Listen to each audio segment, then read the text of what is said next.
Welcome everyone once again here to Pau Hana Tuesday at First Unitarian Church of Honolulu. My name is TJ Fitzgerald. I'm the minister here. My pronouns are he and him, and or just use my name. And we are so happy to have with us today Cassie Chee, who is the intern currently at Faith Action, which is our primary interfaith social justice action organization with which our community is affiliated. We had Ashley Loa last quarter, and we sort of promised Ashley we'd try to have a quarterly check-in with Faith Actions. This was a timely and fortuitous event, though I bet there's a lot more to Cassie Chee than Faith Action, and we're gonna find out. So what I usually ask people first, Cassie, is who are you and what do you do? Sure. I mean, well, just one clarification. I'm an organizer with Faith Action now. I was interning last summer. How I came to Hawaii was I was interning at Central Union Church, a United Church of Christ. Got it. Community organizer at Faith Action. Yes. Yeah. As of January. Great. Congratulations. Thank you. Yeah, I'm learning so much. But yeah, my name is Cassie Chee. My pronouns are she, her. And who am I? Home for me is here, like I mentioned, I think in my sermon, and it also was the Pacific Northwest. So I was raised in Kirkland, Washington. Yeah, and always had been raised in the Christian tradition that was like really close to my heart. And there was really a big awakening for me, I guess, where I became more politicized in my faith and in my life and calling. Which eventually has led me here to Hawaii, where now I'm doing organizing and also trying to reimagine what church is and what the future of church is for the next generation. Exciting. I want to jump right into that, if that's all right. What Sure. Are you, I think you mentioned you're in the ordination process, is that right? Yes. Yeah. So I'm a member at Pearl City Community Church, which actually, this is not why I ended up going there, but my dad used to attend Sunday school there growing up. I know it's a small island, right? But fun connection. But yeah, I just started the member and discernment process a couple of months ago. And the reason that I was wavering for a long time if I wanted to become a clergy or not, and discern that. But I think one of the reasons why I'm starting that with the Hawaii conference here is they seem really invested in being able to explore what does church need to be now? How does church meet the needs of communities now? And how is that shifting? Yeah, so I'm hopeful about that and exploring what that is, even though it can be tedious. Yeah. Yeah. I mean, I didn't go through the UCC process, but UCC and the UU are cousins, and so a lot of our processes are closely related and similar. I know the UCC process is long and arduous, so many blessings of good faith and good cheer to you on your journey. Yes, I received that. Well, that's wonderful. Yeah, we'll get more to what you see as reimagining church. I'm on sort of a kick right now of, we're talking about reopening, but as everyone on here knows, I like to call it reimagining because there's so many other ways our current circumstances are having us reimagine already what church is. Yeah, so that's a lot of the things I've been thinking about. But what does an organizer at Faith Action do on a, say, probably not on a daily basis, maybe like a minister, it's more like, what do you do on a weekly basis? Can you give us a sense of right. that? Every day could be different. Yeah. Well, I mean, I could tell you what I did today. I feel like today was a good like slice of what usually happens. Well, one thing I'm doing is just organizing training. So always trying to network and learn from people that have been doing organizing a lot longer than I have. So did that this morning with a wider like national network, and then had some one-on-ones with people, which is just another way to say like I'm having coffee with people and really identifying, what is it that you care about? What is your purpose? What makes you tick? And eventually, like, the idea is to, gather a lot of folks together with the same interest and be able to organize to change around an issue that everyone cares about. So one of the issues recently for Faith Action that members had identified was people were really concerned about the criminal justice system, and people were really concerned about, just our community safety in different ways. And for that reason, Faith Action started a transformative justice task force where we can think about how are we doing that together, and how can we build power together to make change in our policing system, in our criminal justice system. So then the other thing I did today was I went to an action. I was at the courthouse today. There were some officers being tried for the killing of I Remember SICAP.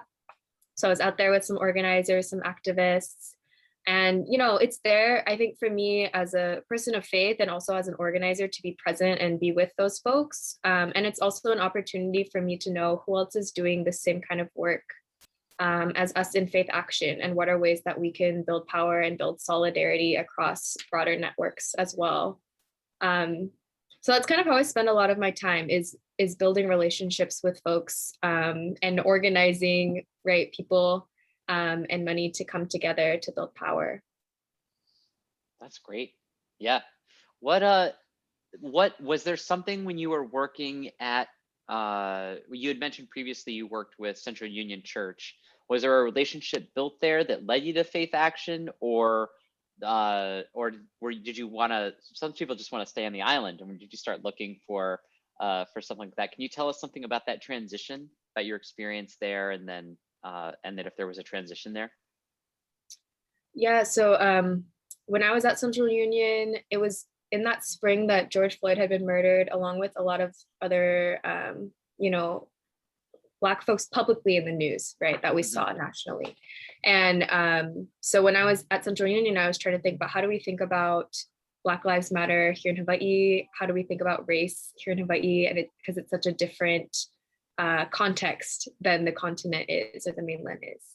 And one of the things I did while I was there was I led a workshop. I can't remember what it was called. It was something about, race and faith, and thinking about what the Bible has to say about, how we embrace and love each other in our very particular identities. So in all of our privileges and all of the oppression that comes with being who we are. And in that workshop, Ashley Loa attended. And at that time, she was looking for an organizer and a person in particular that can connect, what is the link between our faith or our values and what kind of actions we do in our work. So yeah, it kind of worked out. I was doing my last year of seminary all here virtually very early in the morning. And it was during that time that Ashley reached out and we got to connect about working at Faith Action. That's great. That's great. Yeah, that must be kind of nice to go into discernment after you're done with seminary. So I guess it is a bit of a different experience. So yeah. So have you been at a UCC church before? I have. So the reason I kind of came to the UCC here was when I was in Chicago, I was not ready to be at a church. I think I was deconstructing my faith so much in seminary that I was like, am I a Christian? What is my faith? And so I worked in a nonprofit and I was learning, what does it mean to have a nonprofit that does direct service? They did direct service. So, services particularly for houseless populations, and they also did community organizing. And the woman who led that was also a UCC pastor. And so I had gone to her installation service and she invited me to be a part of that. And I just saw so many women of color, queer women of color leading that service. And it was powerful. I was like, where are all these clergy coming from? I've never seen clergy like this in my life, but if this is what it is, I want to see what this is about, And they say every UCC church can be very different, and I found that to be true. But I kind of love that. I love how it's really based in each community. and how it's covenantal. So anyways, because of that, I felt like, okay, I want to explore more what the UCC is like. And that pastor, that mentor, she connected me with somebody here, which is how I ended up at Central Union Church last summer. Yeah, I mean, it's a super, I love Central Union. I was just in my mind, I was like, yeah, there's lots of super, queer people up in front of Central Union. No, I love Central Union, but they're pretty, it's a very churchy church. So, Yes, yeah, definitely. um, but the funny thing is that, my friend Brandon was from a UCC church in Seattle that is probably more liberal than a lot of people even at my church, Cassie. I mean, like Seattle UCC is basically like Unitarians in most parts of the country. So he comes from sort of like a funny, I mean, he's trained in our whole lives before he ever got here. And so, but anyway, UCC, for those, for those of you who were just throwing on syllables, UCC is United Church of Christ, and this was the group that in 1837 in Dedham, Massachusetts, separated from the Unitarians. The Unitarians and UCCs, the Congregationalists, had a case in the Supreme Court of Massachusetts, and because the Unitarians were getting too liberal and the Congregationalists wanted to stay sort of conservative. And so we were related, really the same churches in the United States until just 2 centuries ago. And so since then, obviously UCC has has a history here in these lands about arriving from seminaries like the one I went to and a lot of other seminaries back east and imposing a lot of their thoughts and beliefs here in these lands. And one of the things I've always kind of hoped for is one of those UCC churches, because there's 136 or something like that in the state of Hawaii. And I've always wanted to partner with one that is, because I knew some UCC churches in Portland, Oregon that were just way out there, I mean, and so I don't know if part of your reimagining church is thinking of building a congregation or looking at a congregation or gathering folks that are, I don't know, representing Honolulu, like in the beautiful diversity that is Honolulu. That I love my UCC friends. I just don't see it in a lot of the UCC churches that are in the city of Honolulu. Has that been your experience at all, or is that any part of what you're thinking? I realize I just monologued there, but I wanted to transition into that thought. So Sure. I think this is along the same lines of what you're thinking, but when I was at Central Union, I wanted to just kind of meet different clergy, and what I had asked specifically of the staff there was if I can meet women of color clergy. And I was finding I think I met with you actually, Reverend TJ. I met with a lot you of did. different, obviously not a woman of color, but I had my days. Right. I met with a lot of clergy, and I was finding that so many of the clergy I met were not born and raised here, right? And even myself, like I have roots here, but I was raised in the Pacific Northwest.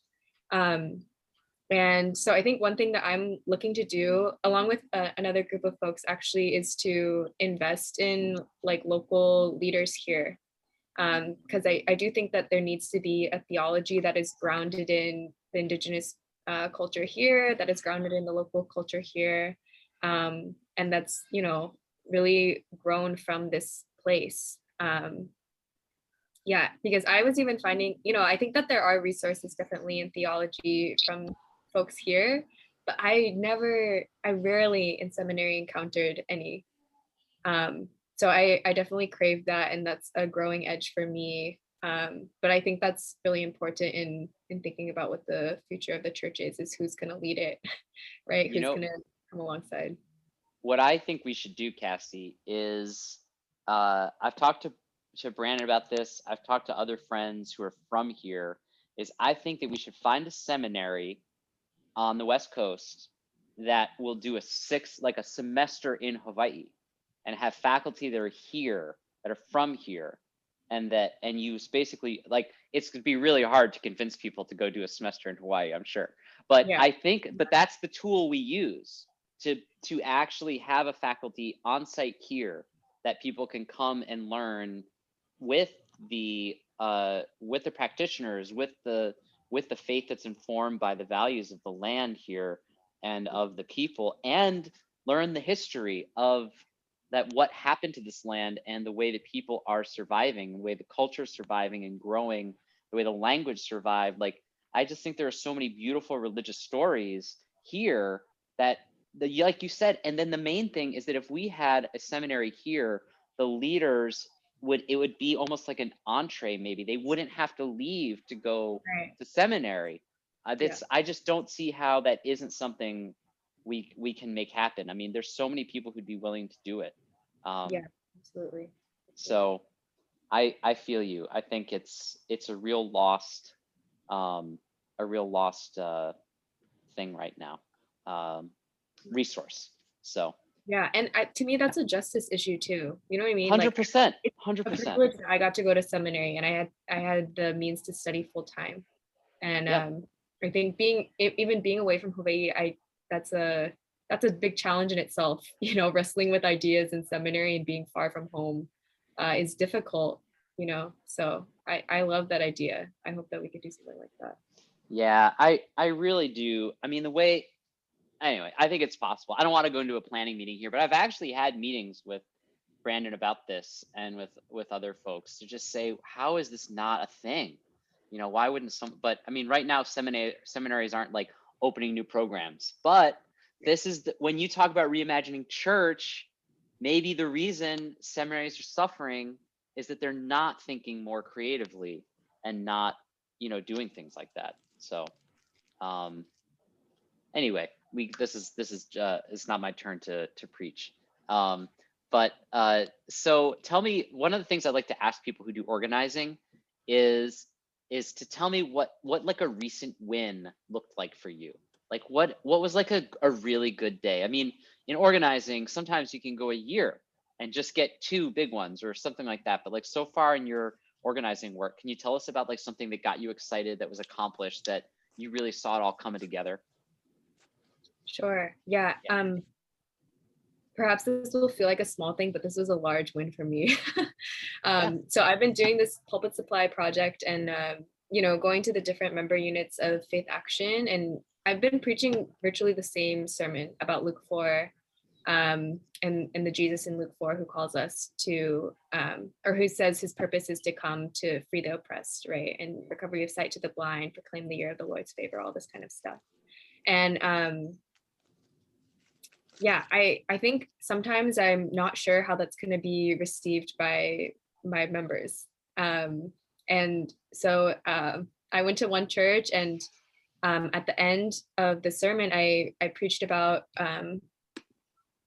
Hanani K. Trask. I quoted her. I quoted Frederick Douglass. It was the 4th of July. And I was uncomfortable. Frankly, I was uncomfortable to be preaching on that day and at a church that was like observing that holiday. Um, and after that sermon, I wasn't sure how it was going to be received, but everyone was like so uncomfortable and like welcoming of it, like so open to it. And I just felt very humbled by that, because I think my expectation was that people would not receive it. But that gave me a lot of hope, I think, of, what kind of room there is for transformation and for mutual growth together when there is openness, and when we are able to hear each other. And I think that gave me a lot of hope for the Faith Action Network too, because I'm often not sure of where people are at, and yeah, how strongly people feel convicted that faith is something that's practiced in the public square. Um, so anyways, I think that was an encouraging thing for me to say, like, oh my gosh, I need to really check myself and think about like who the members are, and how much hope and belief I have in them and their intentions, in their faith. Yeah. Well, you're really a gifted preacher, and I'm glad that you're discerning the ministry, because you proclaim justice from the pulpit in a way that is compelling and also very accessible. You're really, if for what it's worth, I think you're very good. And so I'm buoyed to hear that, and also not surprised, because you've got chops. Um, so we have a few questions we're gonna ask you, and then I will let you ask some questions of us, since that is partly why you're here, I know. We have one question. What makes a church that is active in social justice work to just an organization what's the difference between a church that does a church that does social justice work just versus a place that does social justice work? What makes a church special about doing that social justice work for you? Yeah, that's a great question. I don't know if you will want to answer this right now, but I'm curious about in the UU definition of what church is, how that is defined. Because I think when I think of church in like the Christian sense of that word, I think of church as a community that's committed to the movement of Jesus. I don't necessarily think about church as like a place, even though that's usually how it's marked. But I think of it as a community that's rooted in and committed to each other and committed to following Jesus together. So to me, I guess the difference would be that there's a faith component that's linked to like a deep religious tradition or spiritual tradition that kind of grounds and centers that community. Whereas, in nonprofit work, I think some of those values might be, justice, safety, whatever that organization is organizing around to serve their community, but maybe doesn't necessarily have a spiritual explicitly like component to it. But that feels unique about church to me. Yeah. Hmm. Yeah. Uh, yeah. I mean, if you're asking, our church has, 8 principles that guide it. If they're not a creed or a doctrine or anything, but one of them is explicitly to build the beloved community through dismantling systems of oppression of all kinds. Mm, And so, echoing that powerful language from Dr. King, though not coined by him, certainly transformed in his life and work. But then there are, but again, we're a covenantal community, just like UCC. So we're bound together. I'd say for many in the search for truth and meaning for each person, whatever that may be, and living out each individual religious expression as fully and as meaningful as possible. Nationwide, roughly 20% of Unitarian Universalists identify as Christian. Another 15% or so still have ties to Jewish roots. So it's a lot of it's a different kind of church, and sometimes it's more that trying to find what unites us. But that is the answer. But for us, social justice has always been, or being a justice seeking people has always just kind of been at the center of the way we live out our faith, for no matter who we are, no mhm. matter who we are. So that's sort of how I'd see it for me. But the beautiful thing about Unitarian Universalism is it could be totally different for the next person who's like, oh, no, that's not it. There's coffee and I like the music, and that's that. But by the way, I'm going to fight for social justice, which Yeah. is completely the difference is that's totally acceptable to us. But the other thing is that, you'll find, I'm sure that, you know, everyone's a little different. I have friends whose parents later in life said, yeah, we brought you to church. Mom doesn't believe any of that stuff. I do, but it seemed like a good place for you. And we still kind of go because we like the people. And so, I think maybe I keep a sort of loose hand on the wheel where like devotion or concentration on one tradition or one set of beliefs is, because I don't think it's not always that true in my experience in Christian churches, because I was a member of a Lutheran church for years. I grew up Catholic. I went to seminary, a Christian seminary, so I have some experience in the Christian realm as well. So Yeah, there's a uh, lot of reasons, different reasons people go to church. Yeah. yeah, I think so. Well, good. Well, I know you had some things you wanted to ask the congregation, so we've got about a baker's dozen here. Oh, no, just a regular dozen. But why don't you, if you have some questions, and then people can either raise their hands or just speak up. You can, it's very loose here. You can just unmute and start talking. So yeah, what any things you want to ask us? Yeah, I'm curious to know two things. So maybe you can answer one or both questions. It's up to you. But one, I'm curious about, what do you love about your church or your community? And then the second thing is, if there's something that you could change in your community, what would it be? So what do you love about your church or community? And then if there's one thing that you could change about your community, what would it be? And I can put that in the chat too. Yeah. Anyone have any, sorry, there's some kind of noise happening outside my apartment. It's exciting. The little baby next door is walking around, I think, like for the first time. So it's exciting. Anyone, what's the thing you love about your church or community, and anything you would change about it? I'd like to take on the first one. Oh, I'm sorry. We'll go Kimberly, then Nan. Go ahead, Kimberly. Sorry, Nan. What I love about this church is that from the moment I walked in a couple of decades ago, I felt like these are my people. Because there was not a constraint about religion needs to be this way, or this is a Christian church or not a Christian church or whatever. It was very relaxed and open and curious. People are curious, and this social, like TJ said, the social justice part of this church has been significant all along. I'm really proud of what we've done since TJ got here, because I think it's really, really grown. But that's very important to me, to be involved in that. And your question or your comment earlier about churches versus non-church institutions and social justice, because this is part of my faith, if that makes sense. Yeah. That's all. Kimberly, being part of your church is part of your faith. Is that right? Social action, social justice is part of my faith. I see. Okay, got it. Thank you. Thanks, Kimberly. We'll go to Nan. I know Nan was trying to get in there. Nope, I was just telling you that Kimberly had raised her hand. I wasn't sure that you saw, and being a busybody, I would of course do that. So I'll talk about this some more. Well, we love it. Thank you.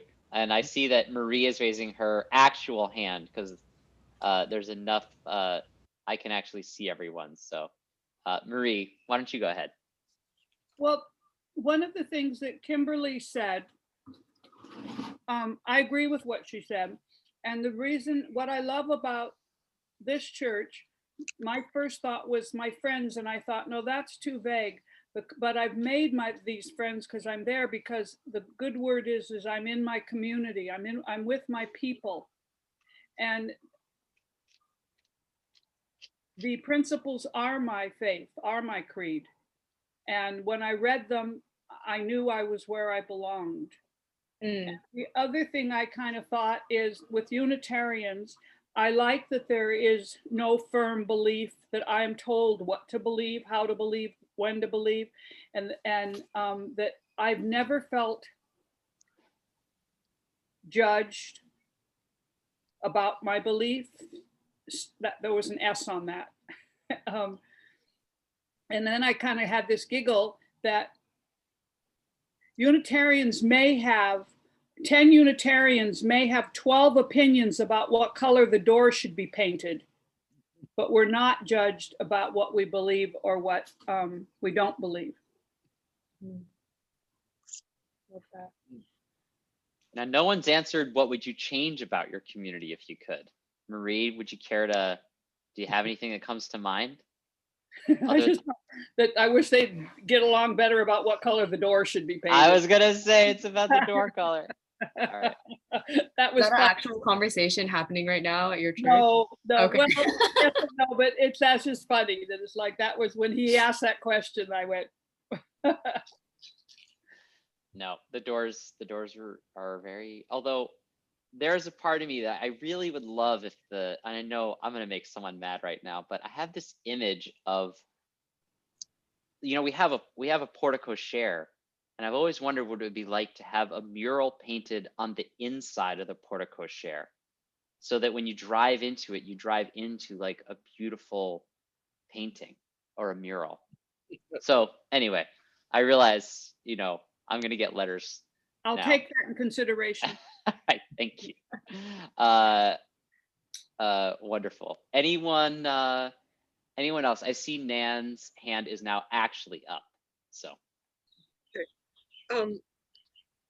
What I would change is precisely what you're talking about, reimagining church so that we meet many more needs in our community and even in the church community, because one of the things that I hear all over the place in all kinds of churches is the graying or whitening, not of the building, but of the people, and that it's a challenge to incorporate the next generation because the world has changed very quickly, and we in some ways have not. So it's really exciting, Cassie and TJ, to hear that you're talking about a reimagining, and I'm eager to be part of that imagination. Yeah, thank you, Nan. And this is a little bit related. I'm sorry, TJ, were you going to call on somebody else? No, I just accidentally almost removed Nan from the meeting instead of removing the spotlight. That was close. Go ahead, Kimberly. I think this is, I'm just taking kind of off from what you said, Nan, is the number of people who attend the church has gone up and down over the years. But it's until recently has been a pretty monolithic presence racially. And one of the things that I'd like to see change is somehow to reach out to lots of other kinds of people and see if this sort of church experience appeals to them, to invite them in and kind of give them space to get comfortable with us and see if this is what they want. Thanks, Kimberly. Anyone else? David, wonderful. Hang on one second. Go for it. Hi there. I think I'm unmuted. Hello, yeah. Cassie and everybody. Yeah, I'll just respond at least to the first part and key off of something that TJ spoke of a little while back there in very broad terms about the diversity of our congregation, of the Unitarian Fellowship, so to speak. And the fact that there were so many with Christian backgrounds or Jewish backgrounds or other backgrounds, etc. And it brought to mind that I made a note a couple of days ago listening to somebody on one of the media news analysis programs about all of the strife in our larger society with QAnon and white supremacists and the opposition that we have, not just diversity, but the oppositional aspects of people, and the phrase was that there were so many factions in our country that were denying the common humanity, and the phrase common humanity really jumped out at me. That I think that is what appeals to me about this church and about Unitarian Universalism, is that we go beyond the creeds and the belief systems that are kind of constrained and defined and structured, and that everyone within the community is kind of expected to adhere to. But what we do in the Unitarianism is that everyone comes from wherever they're coming from to a place of common humanity. And there are values that people seem to largely, at any rate, share that go beyond particular politics. I mean, there's a liberal, edge to our congregation, perhaps, a progressiveness to it, which I identify with as well. But it's the notion of going beyond everyone believing in a certain set of, I'm not sure how do we even explain it, but the notion common humanity is that we can come together and find those values that we share largely about justice and about fairness and about equity and about the value of education and respecting elders, respecting children, respecting each other, those kinds of human values that I think is the glue that holds us together. And then beyond that, we can have our own religious faith traditions that we come from or that we hold to. But it's the common humanity that I feel is what appeals to me and I find very attractive and meaningful. Thanks so much, David. All right. Anyone else? All right. Any other questions, Cassie? Anything to follow up on, or? Yeah. Yeah, I'm curious. I want to return to what Kimberly, I feel like what you named was like very specific about, you know, diversity or inviting others into your church. And along with even what David shared, what you shared is such a welcoming vision of, you know, what church can be and how inclusive church can be. So I'm curious to know from you folks why you think, when you say monolithic, I assume you mean white, based on what I have seen from the church. Is that right? Okay, yeah, I'm curious to know like why you think that is, that you know, the church is so white and that you know, other folks of other races or ethnicities don't necessarily attend right now. So as just as a leader and also someone who does some of the justice work here, I just want to just say one thing, that it's important for us to name the folks of various ethnicities and races that are members of our church and are very prominent. And one of the things we have to be really careful of in Unitarian Universalism, and we're always aware of, is this kind of statements of that we are all, or we are even predominantly, because if you really do the percentages, actually we have an okay representation by percentage with a lot of different ethnicities, and so not a lot, but with some ethnicities. And I'm not saying that by excuse. I'm saying it as we really want to prevent any kind of whitewashing, to use that word. That we definitely have people who are extremely beloved to us and who represent different races and ethnicities in our congregation. So I just wanted to say that first before we get into the other things. But since Kimberly, since you brought up that view, if you have a thought on why you think that may be, or if anyone has a thought on why you think that the maybe predominant view or the predominant ethnicity is white European, then by all means, let's have that discussion. So.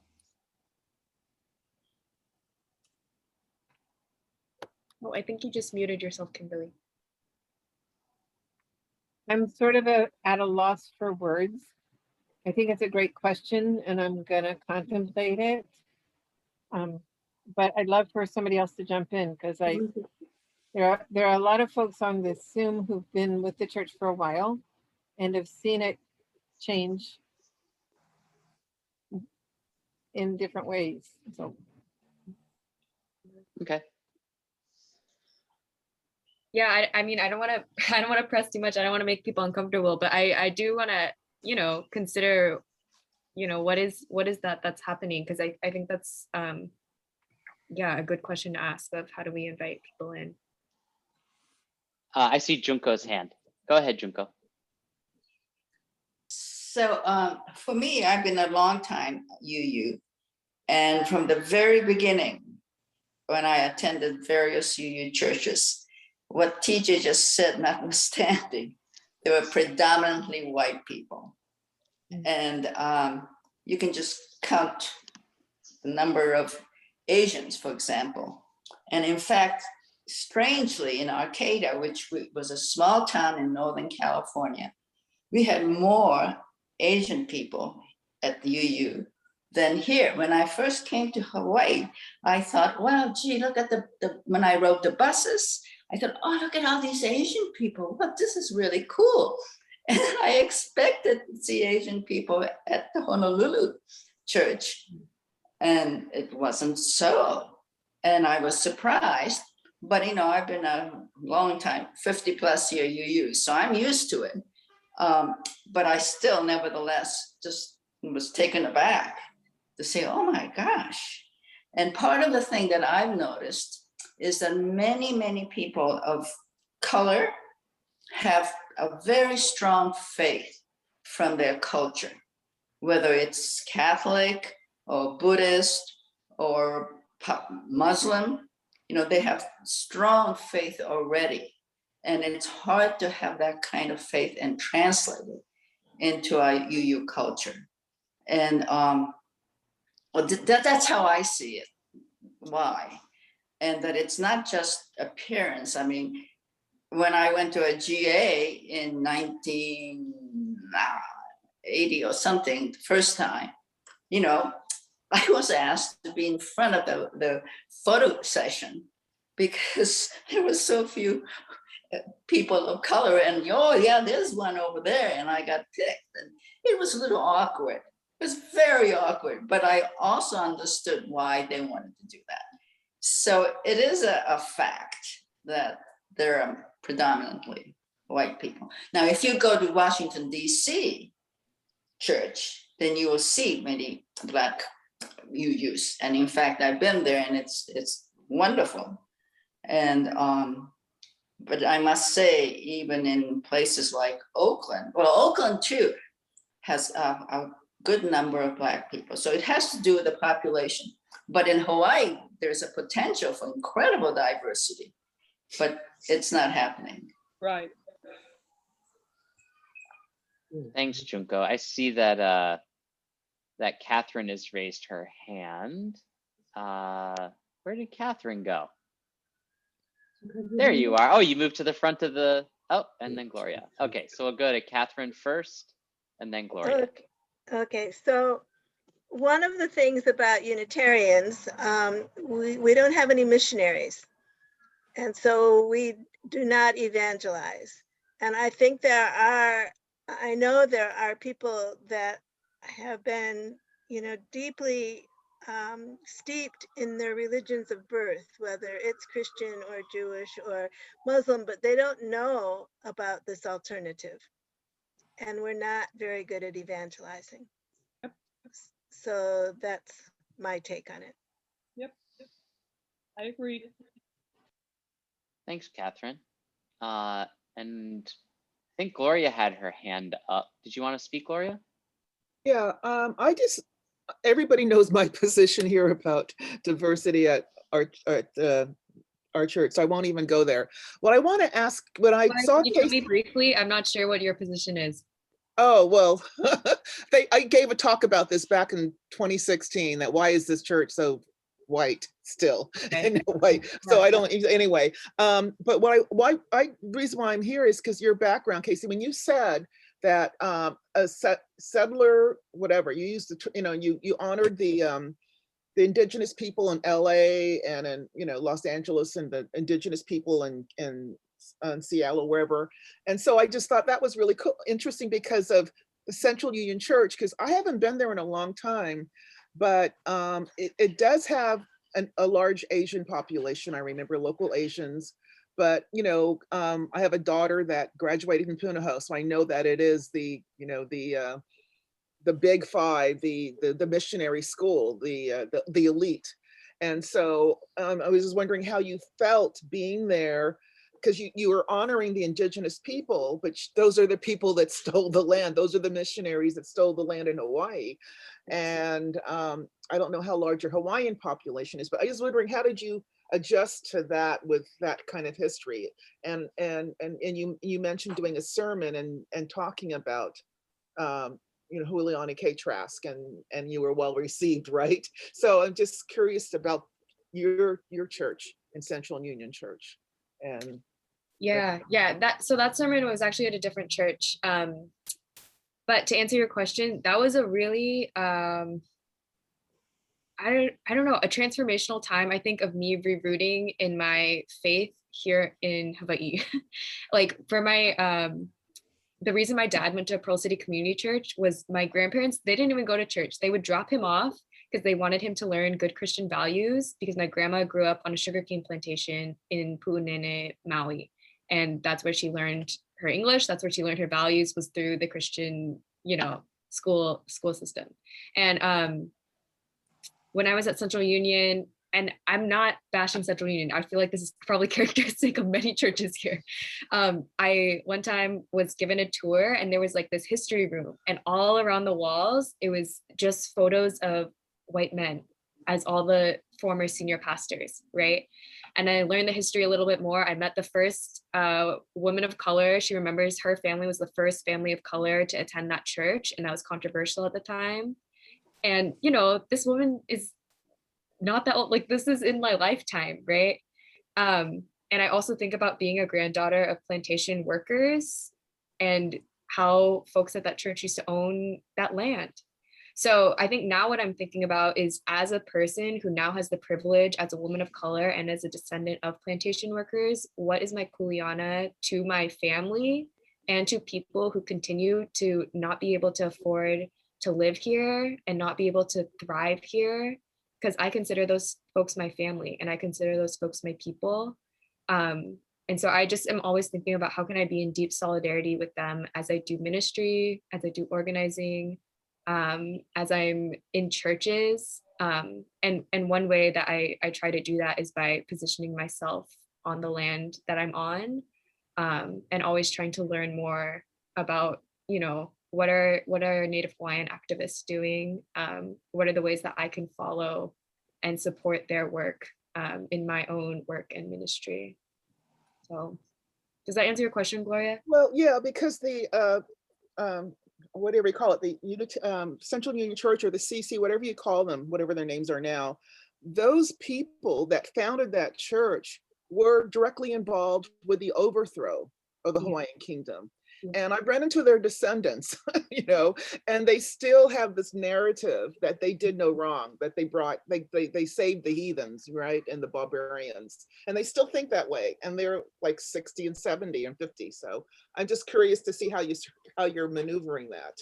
I just want to stress, Cassie's no longer at Central Union Church. She was there. She works for Faith Action and has made pretty clear that she's trying to do more on the to work with those folks. I just wanted to be when we have Pastor Brandon on, though, you can ask him these questions. Okay, it'll be great. Yeah. But yeah, so I mean, I don't know, what's the history of Pearl City Community Church? I'm guessing probably not the same as Central Union, but it's pretty fuzzy for me. I think it originally was a Native Hawaiian church, and there were some folks there that actually passed it to the Japanese population when more Japanese folks started moving to Pearl City. So now it's predominantly, I think, Japanese and like Okinawan. It's mixed, but yeah, that's what I know. Let me not say more that I don't know. Sure, yeah. And one of my good friends, on the island, Jazzy, is an Episcopal priest, and is Native Hawaiian, is Kanaka Maoli, and has her own sort of theology of Christianity that I realize these are sides for some people of the same coin, but there was an attribute of Christianity that can definitely be seen as empire, of imperial, of going from one place to another and dominating. Mhm. But in early Christianity, and in some areas of Christianity, that acclamation to local customs and norms was its great attribute. They would accept the local gods, if you will, as the local saints or like house gods. And there was a in early Christianity, there was this this acculturation of almost like a sharing kind of thing that was going on it changed, you know, a little bit later in its history, but I've heard other sociology, like people who think about the sociology of religion, say that Hawaiian Christianity has volumes to teach world Christianity. That sure. acculturation of Hawaiian values with the Christian message is a lamp to the world. And so I try to be cautious where, you know, I've had sermons where I talk about the, you know, imported religion, but like the religion woven into families and practices that were here, granted, you can take it one way, but in other ways, it has a ton to offer folks who have other kind of, you know, senses of Christianity. It's got a different flavor. Am I wrong on this, Cassie? I mean, that's been my experience of the Christian people I've met here. So. No, I think you're spot on. I feel like I'm trying to deepen into those kinds of networks because there's a lot more that I want to learn. But yeah, I think that's right. Do you know Jazzy Bostock? Have you? I know of her. I've yet to meet her. Yeah. All right. Well, we're gonna figure that out. So perfect. I love that. Yeah, Jazzy's exceptional. So not just because we went to school together, but wonderful. Well, I know you have a thing. I have a thing at 7. You have a thing at 7. Maybe other people have things at 7. We've had a wonderful chat. But before I go, the last thing I always ask people, or try to, is there a way we can help you? Is there a way, something we can do for you, either as a member of Faith Action, or if there's anything else you would need from us, or some way we can help you in your future ministry and discernment? Anything that comes to mind? It's a great question. I think right now what I'm trying to do is just get to know more members of Faith Action churches. So if any of you would want to meet with me, I would love to hear more from you about what you want to see at Faith Action, or even what you want to see at your church. Because yeah, that's what I'm after right now in my work. So maybe Pastor TJ, can I give you my contact information to pass to the congregation? Okay. Absolutely. Perfect. Yeah, that'd be great. And yeah, well, thank you so much, Cassie, for your time. Thank you, everyone, for your thoughtful questions and comments. It's been a wonderful hour. And have a wonderful evening, everyone. And I will see everyone really soon. All right. Aloha. Aloha. Mahalo.